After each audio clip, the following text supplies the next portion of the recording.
Okay, si Kadyo na naman. Wala lang, naisip ko lang, no? I-share sa inyo kung anong pagkakaiba ng motovlogger sa motoring media. Okay. First off, ang motoring media, nandyan na yan bago man dumating ang mga motovloggers. Actually, sumibol lang naman mga motovloggers, siguro mga nagkasagsagan talaga nung after ng pandemic. But anyways, ang motoring media kasi is more on a corporate side, no?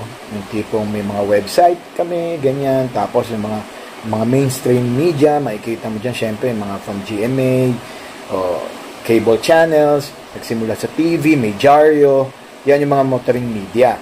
Yung talagang, actually, they act more professional, na tipong talagang everything that they put out should be yung talagang precise, tama, and factual. Okay? Yan ang motoring media. Whilst naman ang motovlogger, syempre, yan yung term na nga na vlogger, is more on, they talk about things, about the industry, na kumbaga sky's the limit, wala silang actually pakialam what they say, basta kung ano lang nararamdaman nila. Hindi siya negative in a way na wala silang pakialam in what they say.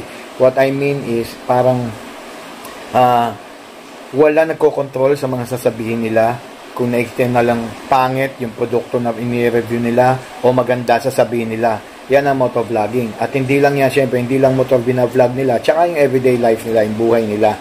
Okay, ang motoring media, iilan lang ang bayad yan. Okay, ng client. Actually, ang client kasi ng motoring media, syempre, yan yung mga manufacturers, dealers, and anything associated with selling products sa end client, which is of course yan yung mga riders or yung mga car owners. Yan po ang end client. Whereas naman sa mga motovloggers, no, actually ang motovloggers is mas sila yung pag maganda na syempre yung kanilang following, sila naman yung nililigawan ng mga clients, no. Yan yung mga syempre, as I said, yung mga manufacturers and dealers. Yan ang pagkakaiba. Ang motoring media nang liligaw, ang motovloggers, sila yung nililigawan. Sa motovloggers naman is bayad yan in a sense na tipong talagang mataas kasi yung followers nila. Actually, like for example, may event or may review. Pag pina-review sa isang motoring media ang motor o ang sasakyan, libre po yan. Siguro, swerte ka na kung may gasolina ibibigay sa pag-review mo.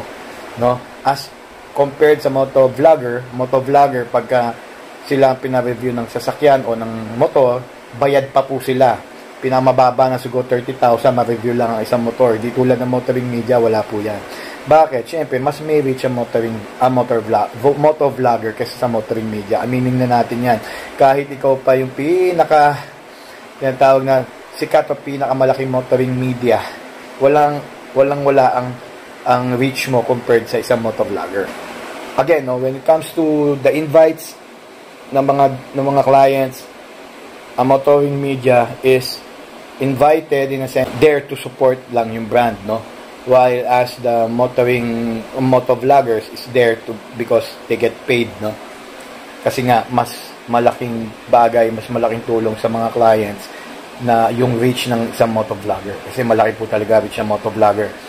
At compare nyo yung production, no, yung trabaho na binibigay ng isang motoring media, di hamak na mas maganda yung production, yung pag-edit ng videos o yung mga paggawa ng articles, mas maganda po talaga pag motoring media. Talaga po mga malulupit po yung mga pinagdaanan yan when it comes to dito profession. While as a motovlogger, kahit sino lang po basta sumikat is maggagawa na po ng review, pero mas pinapainggan po sila ng masa. Bakit? Dahil sa following. Kaya dahil nga mas maraming nakaka-relate na mga Pilipino pagdating sa mga videos na nilalabas. Ang masasabi ko lang is kahit hindi po ganun kagaganda yung quality ng mga videos sa motovloggers, mas pinanonood kaysa sa magagandang quality na nilalabas sa motoring media. But anyways, as lumalaki naman yung motovlogger, pati yung following nila, gumaganda na yung kanilang mga videos, gumaganda na lalo yung mga content nila. Ang ayoko lang din sa mundo ng vlogging naman is yung masyado yung iba, hindi naman lahat, no, mas maraming yung mayabang na lumalaki yung kanilang following dahil nagkakapera na. Whereas sa motoring media naman is company based, no, so meron silang process, no, Tsaka magagaling talaga magsulat yan, gumawa ng video, may mga kanya-kanyang team pa yan ng production, no? Pagdating sa video editing and writing, no? Ang ayoko lang naman sa motoring media is, totoo lang ang mundong yan, plastikan po yan. Kasi magkakalaban yan eh. Para kayong magkakasamang mga ahente na iba-ibang kumpanya at ang mga clients nyo, pinag-aagawan nyo. Ilan lang naman ang budget ng clients natin. Lalo na nung pumasok na motovloggers, mas lalong lumiit ang budget para sa isang client, sa mga clients nyo. Siyempre, pero pagkakaiba lang ng motovloggers is kumikita sila sa views compared sa motoring media. Although motoring media gumagawa na ng mga sarili nila mga channels para kumita na rin sila sa views. But more of, mas malaki pa rin talaga kinikita ng motovloggers. Kasi pag motoring media, medyo on the social side yan. Social side. Like, for example, the car media. Ibang klase po mundo ng kotse pagdating sa media compared sa mundo ng motor. Mas cowboy po ang mga motoring media ng motor compared sa mga cars. At sa cars, hindi ka basta pwede pumasok doon as media o vlogger. Talagang ma-feel mo yung discrimination. It's true, may discrimination dyan. Hello. But anyways, kanya-kanya mga social yun, mga yayamanin yan. Usually, malalaking kumpanya kasi yan. Diyan pa rin, may car vloggers nga, mga car media nga pumupunta na sa motoring. Sa motorcycles. Mas malaking kinikita talaga sa mundo ng motorcycles compared ngayon sa kotse, no? When it comes to mas malaki kinikita pagdating do sa promotional sides for the views. Ngayon, sino ba mas mayroong credibility? Actually, mas may credibility ang motoring media kasi may science behind that. At mayroon talaga yung mga process, may research talaga na malulupit pagdating sa motoring media. Hindi kasi malalabas yung mga storya nila o mga videos nila na basta-basta lang na hindi naka-research o hindi tama yung sinabi nila. As compared to motovloggers. Motovloggers kasi they just say what they want to say. But not everyone. Maraming motovloggers na on point, na magaling talaga. May research. Kadalasan talaga. Merong mga ganyan.